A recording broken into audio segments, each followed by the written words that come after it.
Hello, this is Jared Polak of Entree Results. Excited about another podcast. And I'm going to start us off today with a quote.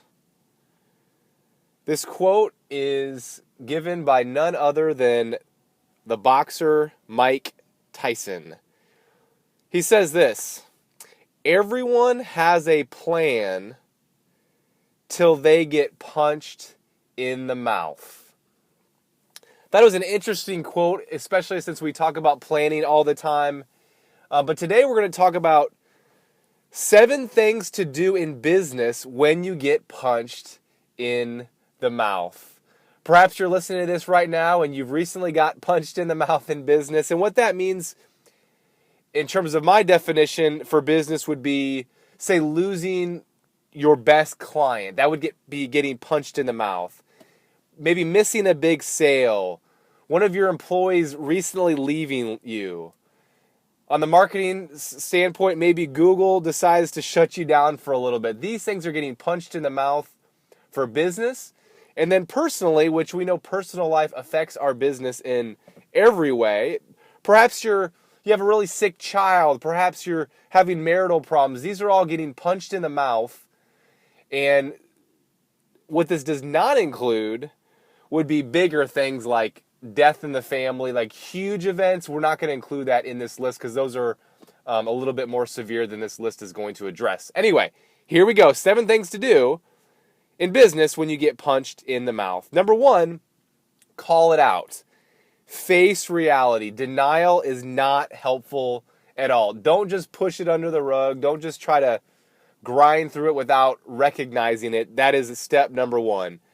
Step number 2, which I think many people will think is surprising, what I'm going to say next, but step number 2 is feel bad for yourself.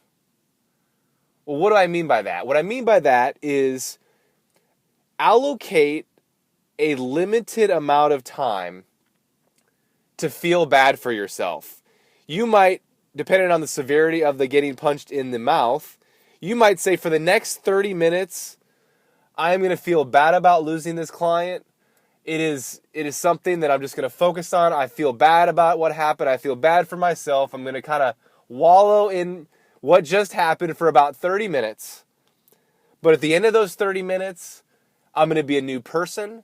I'm going to be alive again. I'm going to be fresh. I'm going to be ready to go out and make it happen. And so what happens is it's a mental thing. It's a mindset thing where you allow yourself, it's almost like a small amount of grieving, and then you decide when you're going to get over that grieving, when you're going to get over that, and then you're going to move forward. It really is a skill set that takes a lot of practice, but it's better than letting that drag on for weeks at a time, which if you've ever been there, I know a lot of people when they get punched in the mouth, they allow that to happen.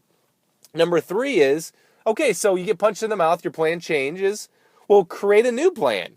Carve out a little time and create a new plan. Don't operate without a plan at all. So maybe your old plan isn't working real well, create a new plan. Number 4, reach out for help. Have somebody help that specializes in what just happened. For example, if you lost a major client, perhaps there's someone that can help you come up with a retention strategy that's an expert in that. And then there's a lot of personal things that happen that you can also have someone that specializes in that help you get over that and work through that. Number 5, make a list of everything you're thankful for and read it out loud daily. Listen, when you get punched in the mouth, you need to be even more thankful for what you do have. Number 6 is keep routines. A lot of times when people get punched in the mouth, their routines go to the wayside. Listen, if you work out every day, you get punched in the mouth, do everything you can to keep your exercise routine. Keep going to bed at a reasonable hour. Keep eating reasonably healthy if that's a part of your routine, because when people get off that routine, they change other things. It actually perpetuates this negative cycle. And finally, number 7, easier said than done, but I'm just going to lay it out there. Fall in love with the feeling of getting back up after you get punched in the mouth. I know that sounds crazy, but there is something exhilarating. There's something rushing about when people and things happen and they come at you from all angles and you just keep getting back up, fighting through it. Man, when you get on the other side, it is the most exhilarating feeling out there. So closing today, there's 3 different people that are here listening to this. Number 1 is you just got punched in the mouth last week. Or 2, you're getting punched in the mouth right now. Or 3, you're going to get punched in the mouth soon. This affects everyone. So go out and take action on these items today. Make it happen. And have a better than amazing day.